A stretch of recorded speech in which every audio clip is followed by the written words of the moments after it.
If you're in the US and don't recognize the brand Hallmark, you still know what Hallmark is. Hallmark are the rows and rows of greeting cards they have for every holiday at the grocery store. Hallmark is the stereotype we have for the classic TV original movie. Big city businesswoman has to go home to either fall in love, save her business, save Christmas, or all three. Most importantly, though, you should recognize Hallmark as the definition of America's relationship with Christmas. Hi, I'm Harrison Corll, and I'm here to bring you a brief history of Hallmark, Hallmark's original movie Christmas Marathon, and Hallmark's frankly bizarre modern audience.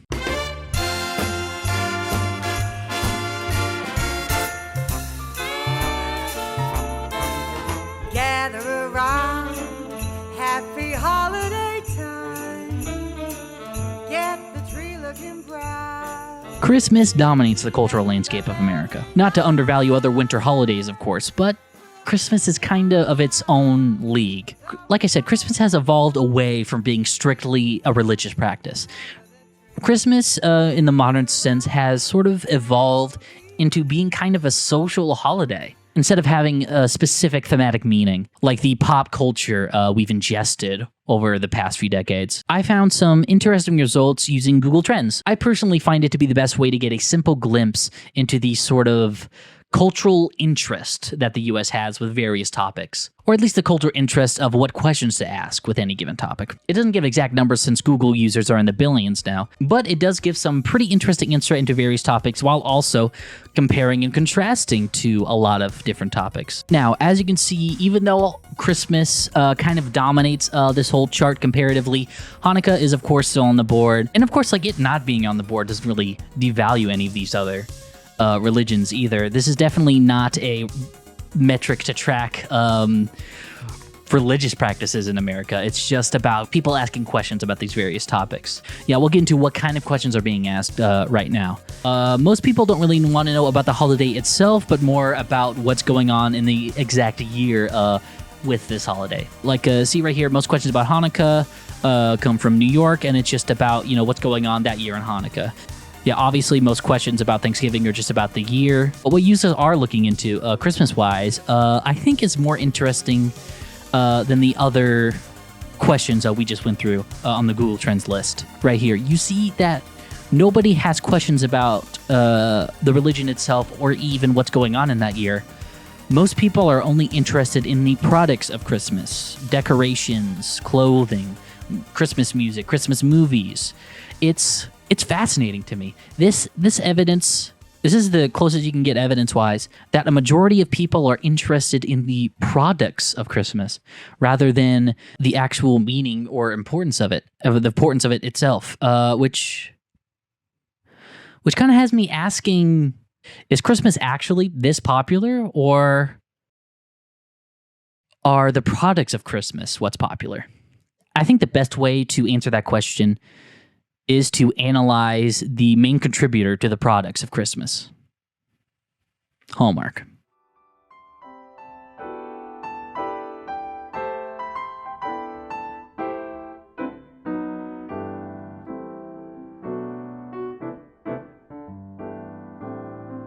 Hallmark's history begins in the year 1907 in Norfolk, Nebraska.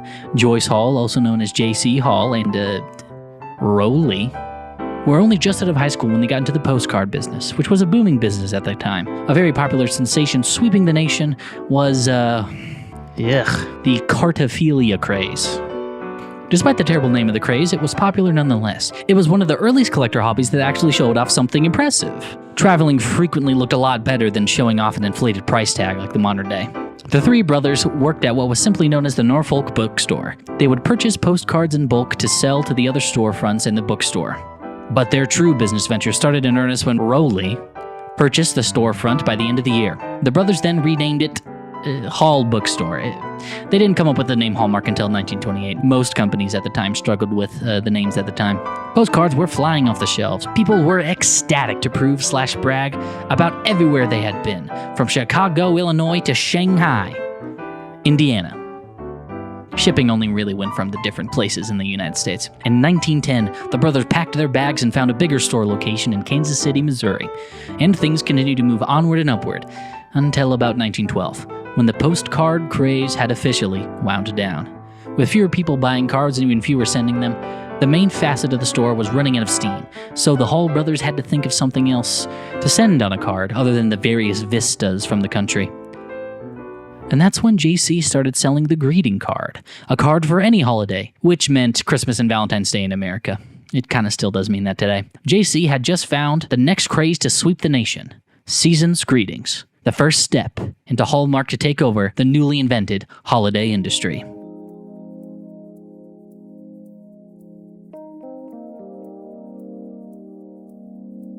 Yeah, Hallmark led this gradual shift of focus of Christmas from wanting to spend time with friends and family to wanting to spend money on friends and family. Hallmark, the corporation, realized that people want to show their appreciation. Maybe not the best way, but the simplest way was to give them a gift. So the goal of everyone during these holidays now became getting the right gift for the right person at a reasonable price. For this reasonable priced market of gifts, Hallmark basically cornered this market in the modern day. Hallmark invested in everything from Christmas ornaments to special musical cards to these odd fluffy Funko Pop ripoffs and even whatever this is. Various trinkets and decorations finally found their ways to homes all across America thanks to Hallmark. For basically any holiday, like Veterans Day. Though you can celebrate freedom any day. They also have a lot of gifts for Hanukkah and winter in general, because those make money. Yeah, December holidays absolutely crush every year. A recent graph from Investopedia, thanks to data from the National Retail Federation, had this crazy estimation that a single American will likely spend $988 in December 2021. But because this graph was made before Christmas 2021, that estimate was actually based on the assumption that it would be the same as 2020, meaning that in the first year of the pandemic, Christmas spending still topped every other year in the past decade. It's insane, which is insane, right? It is insane. Though it kind of makes sense. It doesn't make sense. It kind of makes it. I won't say it makes sense, but there's a reasonable starting point to how this could start, right? Yeah, we've all tried to sort of shift our perspective. The main sort of like big cultural perspective is to basically have this at least one time of year to just be nice, be very giving, and spend a lot of time with the people we love and people that are important to us. Even though most of the time of years that we are perfectly able to do that, we are perfectly able to be giving and kind. But also the fact that during the November and December period, where a lot of people are very sentimental, thanks to pop culture, very alarming rise of people are overworked by companies that make a ton of money from this sentimentality of wanting to spend money on giving people other things. This sort of sense of sentimentality, it's not really exactly pop culture's fault, sort of fictional writer hive mind that kind of happens with every generation. Yeah, it's not directly meant to be harmful, like, at all. But it does have some undertones. It always has, looking back on it now, it definitely has. It's not supposed to be like a vindictive sort of like, hey, sort of propaganda-esque type of sentimentality that's been sold to us through the years. Companies don't directly want us to be sentimental, but just because of like the nostalgia of the stories we all grew up with, it's kind of we're all looking to chase that sort of very unchallenging nostalgia that Christmas movies bring.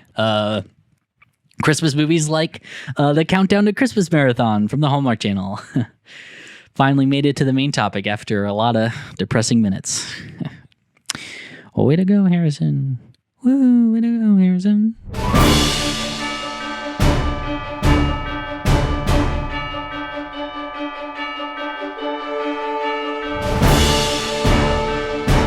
Cards Company now had its own branch of entertainment, the Crown Media Network, a network that is now a household name in family-friendly media. But it wasn't always. The Hallmark Channel really started with a man named William J. Adams, the man who defined the success and cultural relevance of the Hallmark Channel before he left it all behind some years later. But we'll get to that in a moment. Abbott grew up on Long Island, New York, and not much else is known about him, except for the fact that he graduated from the College of the Holy Cross in Worcester, Massachusetts in 1984, and also he held a few marketing and advertising positions at places like CBS Radio and the Fox Family Network.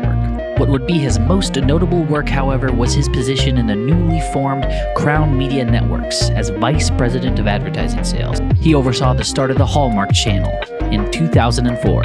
It saw immediate growth, going from a revenue stream of $10.2 million to $223 million. And that was before the original program we know today.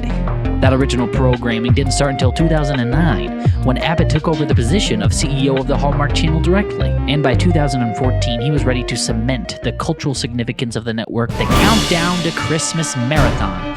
Finally, Hallmark now had several movies premiering from October to December every year here on out. And the channel was finally ready to air the now infamous style of Christmas movie trailer. Hallmark Channel presents Candace Cameron Bure in one of the 12 new original movies of Christmas. Garland, Alaska? A big city doctor. You haven't had a doctor here in a year? That's Garland for you. A small-time town. Reindeer is just another word for caribou. Is this place for real? An all-time holiday romance. Since we talked about smelling the roses more. This is the best Christmas I've ever had. Christmas Under Wraps. On Hallmark Channel, the heart of TV. The first year was wildly successful, even more successful than all the other years after it. To help me decipher that success is all-star mathlete Eli Nicholas. That's me. I'm only kidding. I think that's how you refer to yourself as is a AMP math student. Can we get like a brief description of what that is at Oregon State? Oh, sure. I'm studying math as an undergrad in the Accelerated Masters platform. Very succinct and very good. So that way we can finally move on to the real meat of this entire documentary and this interview. I need you to give your honest reactions to some pretty zany graphs from the Hallmark Company. All right. So this first one is actually a graph I did not make by the Lifetime Publicity Public Affairs and Crown Media Productions. Would you think measuring success is based on the amount of things a company makes? Absolutely. No, it is sheer. As a math major, I'm a bit of a numbers guy. So I'm looking at the Hallmark movies, and I'm seeing 40 in 1 year, and I'm thinking that's big number. And big number better than small number. So, yeah, Hallmark is clearly winning. Yeah, of course, not all of these are strictly the Countdown to Christmas marathon, but they are sort of like Christmas-adjacent films based around the time of Christmas, just released throughout the year because a lot of Hallmark movies, as we've already covered, kind of cover the same basic ground a lot of the time. For sure. The same basic ground that nets a lot of attention. Now, this is a very, very large graph of all of the ratings of Christmas films. So yeah, this is about 182 Christmas films on one chart. Did you make this? Yes. Dear Lord. Wikipedia has a very useful spreadsheet system. TV ratings are basically in the points of millions for TV viewers. So yeah, the peak of this is 6 million viewers, which no single movie has gotten. But the highest viewer count of any film is Christmas Under Wraps by 5.75 on the rating scale. Which is 5,750,000. Wow, concurrent viewers on the Hallmark Channel. And there's a lot of interesting things about this graph to me, but most specifically, I found it very interesting that that Hallmark movies are consistently doing worse. They make the most movies in 2018 onwards, but those have the on average lowest ratings, nothing over a rating of 4 million, which is still pretty good numbers. They still make their money back, even though each one of these movies costs roughly $2 million. That's like the set amount to just pay like people in like in perpetuity and like a lot of tax breaks. I'm looking at this graph here, and there's a downward trend, but that downward trend lines up with an upward trend of movies. So these are concurrent viewers. I'm wondering if the glut of Hallmark movies that have come out recently corresponds with less viewers per movie. Yeah, I Like, mean that's like a are they major stretching principle out the in time frame as they've made more? Are they stretching out the time frame at which they're shown, or are they uh still in like the same Christmas season that they've always had? they're still within the same winter season. Technically, Sure. most better ratings come in November instead of December. Funnily enough, Weird. yeah, like the tail end of November when people are trying to look for things to watch while the family's over for Thanksgiving, Okay. instead of being with extra Christmas traditions thrown in. Yeah, it's definitely oversaturation is a major principle in any sort of media production, and it's very funny. Just this sort of instant moment that it became a cultural touchstone immediately was diminishing returns, more or less. Yeah, it obviously still does make money, but not as much as say their greeting cards or the fact that they owe Crayola. Hallmark has made some wild moves. To dive deeper in the data a little bit, I have the top 5 highest rated of all the Hallmark movies and the posters to go with them. As you can see, there's a common theme. First, a main actress. She's definitely Hallmark's breadwinner, but also like Let me one guess, red, she's a one big green. city gal with a high-powered career, but she goes to her hometown and learns the meaning of Christmas in all 5 of these movies. The biggest poster is the most successful one. That's the one that's almost 6 million people. Yeah.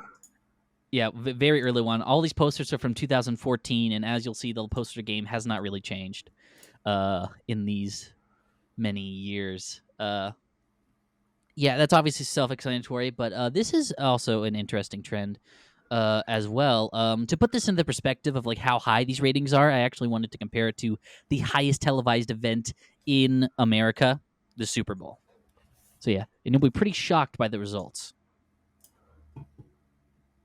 Okay, so Okay, Super that's a Bowl's a lot more. non-trivial percentage, though. A lot more, but they're on the board. Exactly, they are on the board with like the biggest event ever. I mean, also there's like a downward trend for the Super Bowl as well. It's really interesting that they're on the board, and I think it really does illustrate, For sure. That's an incredible amount of people. I'm looking at these posters, and it does not look like any of the people in any of these posters are in the same place, including Christmas Under Wraps, in which they appear to be hugging. I don't know if it's the way they did the lighting, but they absolutely doesn't look like they're actually touching I each other. imagine because I think 3 of these are from the same year, so I imagine like this main actress was pretty busy to go in for a poster shoot, and also there's a lot of artificial lighting like to brighten up every sort of Hallmark movie just to. Oh, yeah. A much more interesting trend, however, that is also kind of a bummer, are the I took 6 for the lowest trending Hallmark movies, and the Oh. posters. They're all still over 1 million viewers? Yeah, I mean every people just tune in. Or How people many just of fall asleep these- and leave the TV on? I don't know. How many of these are just, people have left the TV on the Hallmark Channel for hundreds of hours straight? Yeah, I mean people are very dedicated to Hallmark, as we'll find out in the next section I'll record. Oh no, are Hallmark viewers racist? The lowest Here are rated the one is A posters. Holiday in Harlem. Here's the posters. If you see a common Oh theme here, no. you can see that things are Wow, bad. the ratings thing was like, yeah, that was tipping me off. And now I see the posters. Oh my goodness. Yeah, That is, yeah, I Hallmark mean, is always maybe not looking for the- unexpected, but shocking. not unexpected. Slightly shocking, but still, Hallmark fans definitely are looking for, to put it kindly, the familiar. Yeah. Yeah, I suppose so. Such a bummer. That Sorry is- to curse you with this knowledge. No, I will. these are It is okay, it is too. important knowledge. like 20, these are all 2021. At 1 or 2 might be 2020. And that was just like a worse performing year for like television as a whole. And yeah. also maybe these movies did better on streaming to make it fair point, but man, it's if it is a coincidence, oh boy. It's not. That's It's not where. a kind I- coincidence. On a side note, A Christmas Tree Grows in Colorado is the longest and maybe dumbest Hallmark movie title I've ever heard. Why is it so Yeah, long? they. All like basically all Hallmark Christmas movies that I've ever seen are 2 words or slightly more than 2 words, and the words are generally short and understandable. And I mean, I guess A Christmas Tree Grows in Colorado. None of these are particularly difficult words to understand, but looking at it's just a bit of a mouthful of a title. Yeah, exactly. I'll give this to Hallmark. They've never had a repeat name actually. Somehow, after the same topics over and over Yeah. again, they find a way. They find a way. Even though they often include Christmas instead of Yeah, do you know what Xmas or percentage something. of them have Christmas in the name? I didn't actually count that. Ah. But a lot of I'd say over half, conservatively. Though, to end it on a more positive note of the graph side, Hallmark is increasing its diversity over the past 2 years.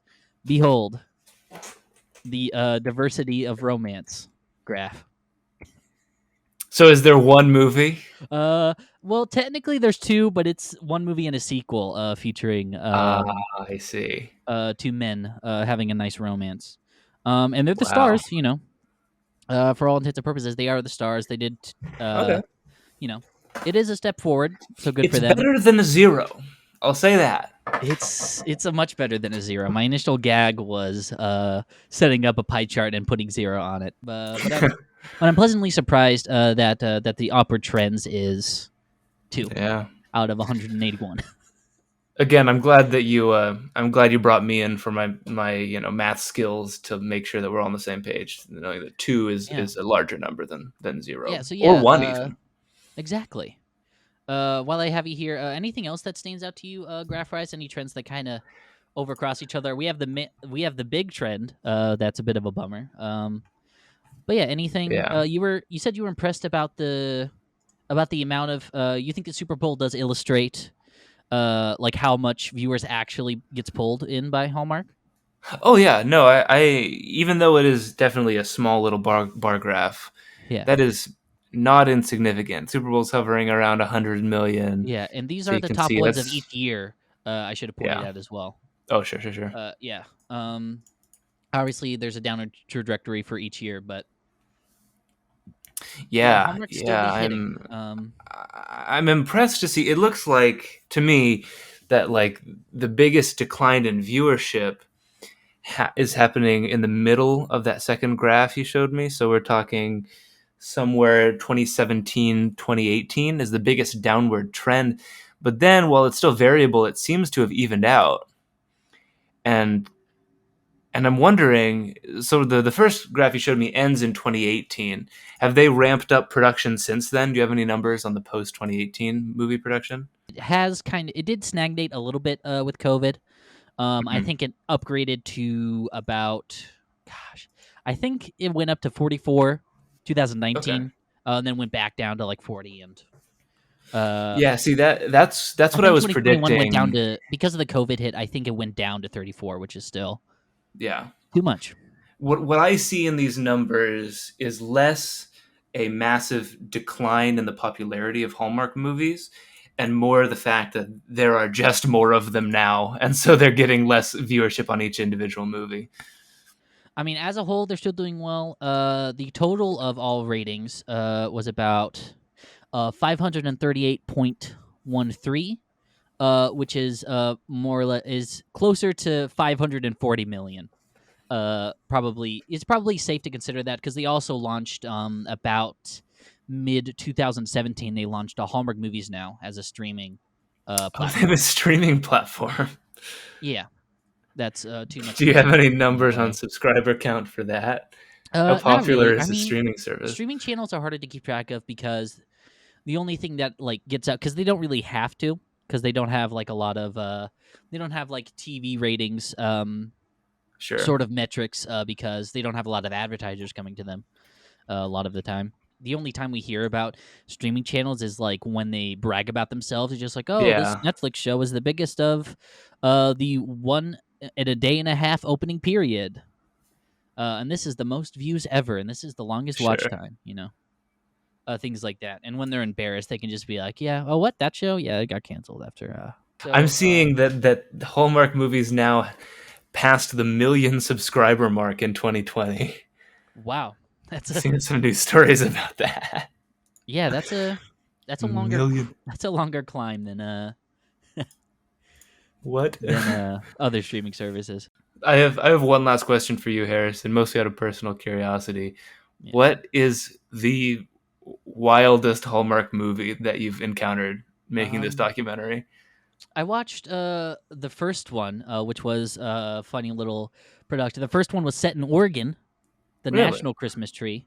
And it's doesn't star a businesswoman. It stars the other stereotype of TV movies, Ah, a 25-year-old playing a 16-year-old Oregon youth. nice. Yeah, the national. And by it's set in Oregon, I mean it starts for one scene in Oregon and then goes on a road trip, which is how. I mean, honestly, you know, if Oregon's known for one thing, it's road trips, and also dysentery, probably.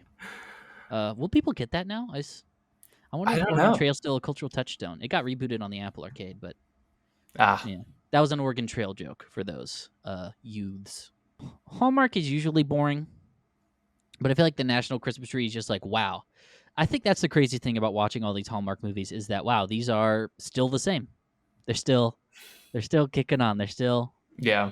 going for it. But more importantly, though, I found Hallmark is much more interesting in like the real life department. Eli, I imagine you like drama, right? Oh yeah. Oh yeah. And I'm not talking about this very funny drama. You know, back in the day, back in the early days of Hallmark's distribution of classic shows like Frasier and the TV movies. There's been a lot of controversies for Hallmark over the years that I was going to record as known segments, but while I got you here, you're into drama. Oh, yeah. You want to hear some of this.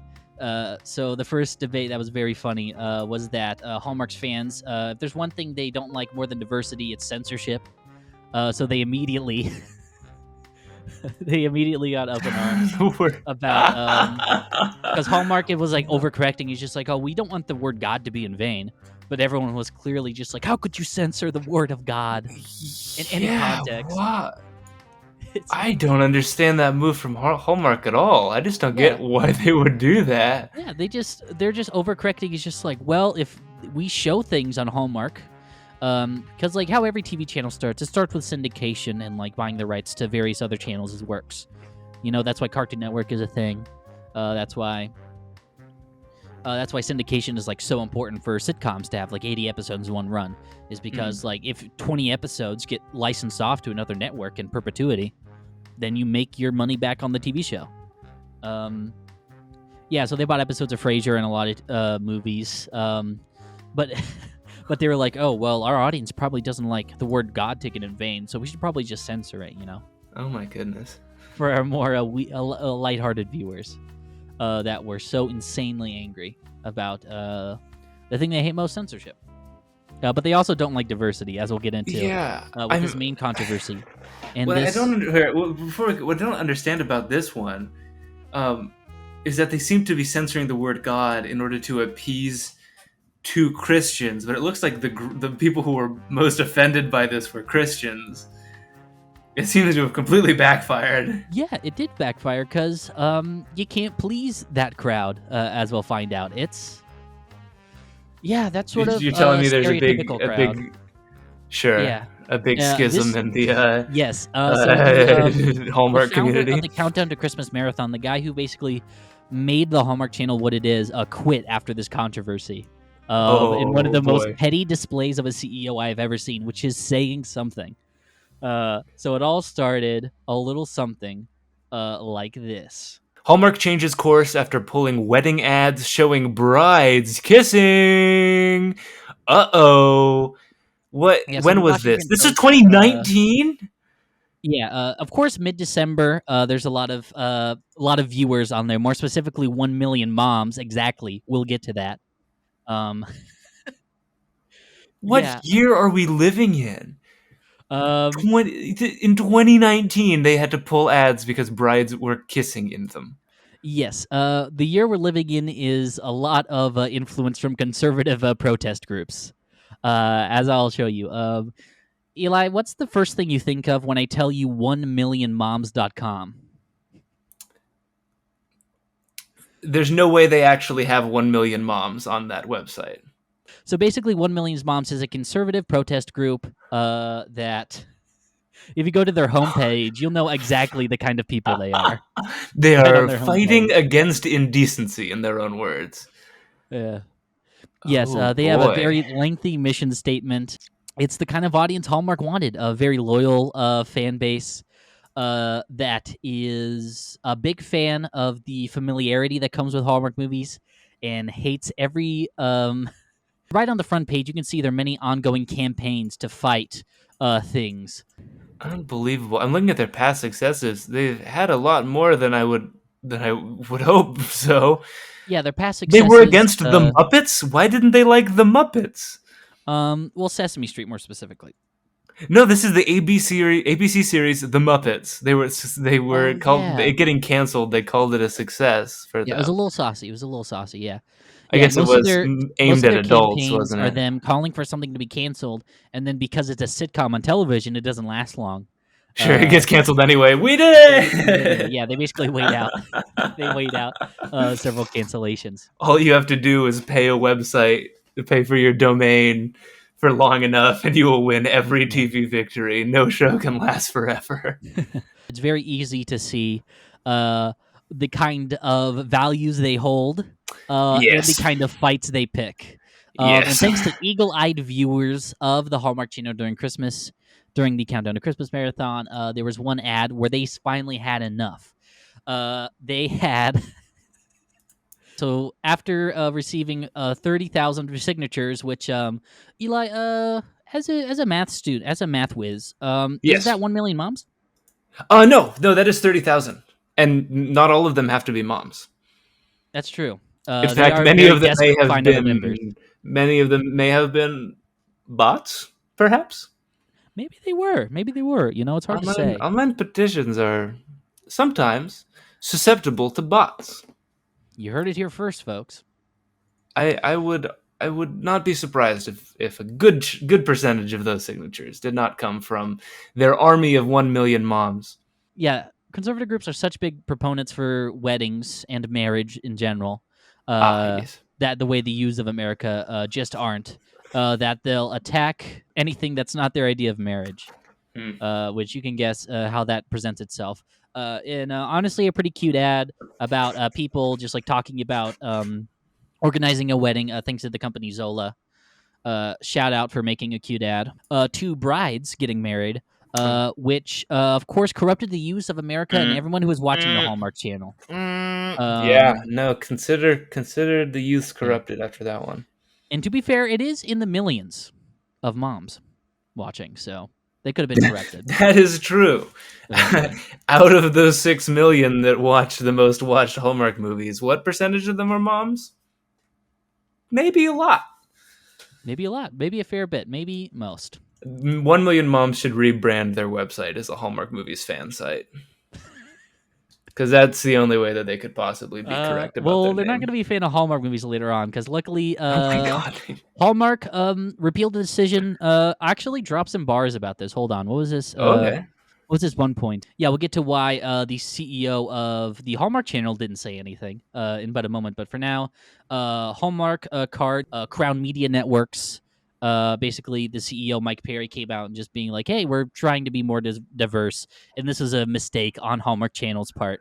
What? And we're gonna, across our band, we will continue to look for ways to be more inclusive and celebrate our differences. Yeah, pretty standard. Oh, okay. I mean, it's standard cliched, but it's the right thing to do. You know, and they definitely did the right thing. Though the chief of marketing, he's a chief of marketing for a reason. Mike Chi dropped some bars. All kisses, couples, and marriages are equal celebrations of love. And I kind of like that sentiment. I feel like people have been kind of struggling to like find like the right way to sort of word that, and I haven't really seen that exact one before. Yeah, after a pretty good social media campaign that got 60,000 signatures, which Eli, is that more than the 1 Million Moms petition? Well, Well, this is where it gets tricky, Harrison, because 60,000 is less than 1 million, but that is double what the 1 million moms petition did get. Yeah, exactly. And to be fair, 1 Million Moms is waging war across all types of media, and they're just so divided. They can't all be in one place at one time. That is true. 1 month later, after being silent for an entire month after the controversy, good old Will Abbott. But after being silent on the issue, he then left. Like any CEO, he left the company he worked on for the past few years and built up to such a point to where he could get a pretty good cash out for leaving, and then just do the same thing over again on his own. This time, making the GAC Family channel. The Gack family? Why did they pick the name Gack family? That's terrible. GAC, previously known as the Great American Country, not Oh, Great American Country Channel, which is insane. They can just have a TV channel and just not have channel in the title, which is insane.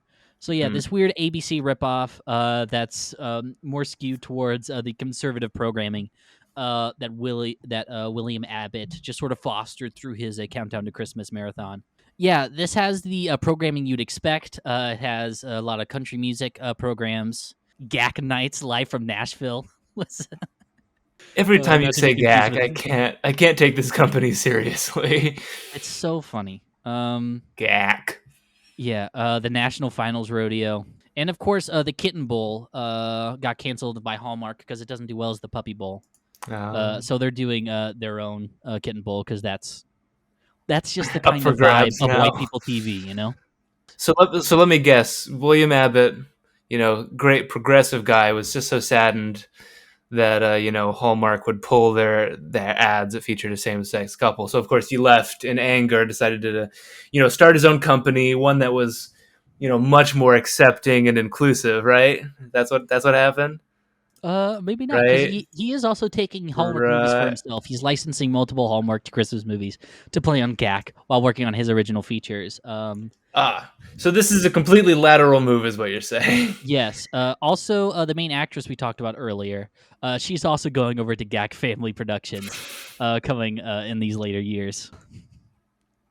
It's so. It's honestly it's like the depressing CEO thing of just like whenever they get petty about something, they can just get up and leave. But it's so funny that this is the most concrete example of just the most pettiest reason for leaving and just getting up and starting an even more conservative version of the conservative apolitical channel you started. And it's just hilarious to me that he's just going off into possibly the worst. Like, look at this logo. Yeah. Is your family a Gack family? No. My family, it's a Gack family. GAC, when you're here, your family. Yeah, it's just. Have you ever seen a CEO be more petty than this? I mean, obviously, there's a lot of petty CEOs. I mean, the one thing when somebody, rich people, like the best thing they do is be petty. You know, when you have everything, the only thing you can get more of is grudges. But it's amazing, right? Oh yeah, It's so no, funny. it's. I feel like he had such a great opportunity, to with Hallmark to maybe turn it in a good direction, Yeah, not pander to people who are, actively participating in bigotry, exactly.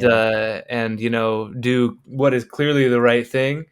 But it seems like instead of that, he decided to run away to a place where there are less eyes on him. Yeah, just run away to a greater American country, To a greater America, to a new family, even a GAC, to a greater GAC American family. country family. Yeah, it's just CEOs. The modern day CEO is very funny when they have more eyes on them. That they're just one trick ponies. That offers like he did offer a very important change into the Countdown to Christmas marathon. He really capitalized on he got a lot of capital together because Hallmark couldn't possibly greenlight as many films as they did without just taking on loss after loss and all tax breaks and stuff. And yeah, he did a major cultural thing. Like people know what Hallmark movies are. Yeah. People know what the Christmas movie is. It's like a whole new genre in only a matter of years, which is super impressive. But yeah, CEOs only do one thing, wait for it to grow, and then as soon as it stagnates, starts over another different thing to let it grow again. So it seems Right, like, he's oh, doing the I fit right same in. thing at GAC now. It's just like, now he's just trying to do Christmas movies again. Maybe GAC could just stay GAC, and Hallmark could just become a better Hallmark. Yeah, and on that note, we'll throw it over to the conclusion to this Christmas documentary that went on a very business-oriented, bigotry-aligned. It was an unfortunate Program. path we went down, but I'm glad Yeah. we went down I mean, together. it's a path you have to exposed. talk about Hallmark. It was a pleasure. We went Of down the a very doc. interesting road with Hallmark that frankly I did not expect. Yeah, I mean, that's a But, good documentary. You got to put the twist right at the end, or in this case, have many different tangents along the way of this whole program. And to all you at home, enjoy the conclusion. Merry Christmas! Ho, Merry ho, Christmas ho. in July, another Hallmark marathon. And with that, our story draws to a close. The story of Hallmark's and its Countdown to Christmas special, and how it kind of tracks this cultural change and how we celebrate Christmas, and also how we experience things as a social event in general. With the help of my good friend Eli, we learned about several worrying trends, but I think we also learned about a lot of positive trends as well. The Hallmark Channel is on its way to change, and I think that's a good thing. Change is a good thing, even though Hallmark's main thing itself is familiarity. I think the majority of people aren't really going for that in Christmas season or any type of shopping in general.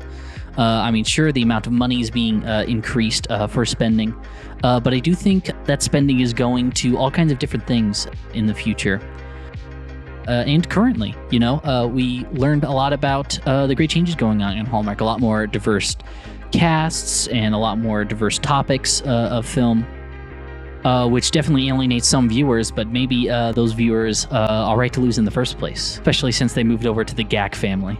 I really hope you enjoyed this story. There definitely was a lot more to it than what I expected when I started this project. And also, I think we have a great answer to our question. Is Christmas just about the products that are perpetuated by Hallmark? I personally think no. It's a little bit cliched, but I think it's cliched for a good reason. Christmas is about different things for different people, and people live their lives differently and celebrate it differently. Sure, a lot of people in the millions do celebrate it by watching Hallmark movies, but a lot of people don't celebrate it that way, and I feel that's a good thing. I feel like a lot of people are turning to different avenues for Christmas movies and ways to celebrate Christmas with the people they love. I mean, don't get me wrong, it is tough to find a way to make your voice heard in all walks of life, the least worried of which is Christmas movies on TV. But I do think a lot of these big monolithic institutions that are in charge of what we're looking for and what we're hoping to purchase and buy, I do think these monolithic institutions are losing their power by people finding their voice and finding things to care about. Even though at the moment a lot of things that people care about is the media we consume. And on a goofier, more fun and a goofy note to end this on, I think that the first step of taking away power from these big institutions that have been driving various industries throughout the years starts with making fun of companies and the dumb shit they make. A special thank you to Eli Nicholas for joining us for the last part for more than a few minutes on this documentary, and thank you so much for watching and being interested in this story like me. Stay safe and stay sane, everyone. Gather around, happy holiday time. Get the tree looking bright. Let the bells ring out. We'll be singing out loud. Though it's cold and snowing, place aside at top of the tree. When you arrive, Santa will be on time. Holiday deliveries come to girls and boys, but they better be good.